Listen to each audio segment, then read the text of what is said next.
പൂരമുള്ളൊരു നാട് നമ്മുടെ നാട്. ഓണത്തിന് പൊലിയെന്നൊരൂര് നമ്മുടെ ഊര്.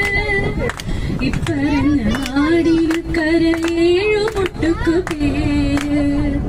കാണണമെങ്കിൽ കാണണം ഗടിത ശിവപെരൂര്. നാടിനൊത്ത നടുവില് പച്ച കുട പിടിക്കണ നാട്.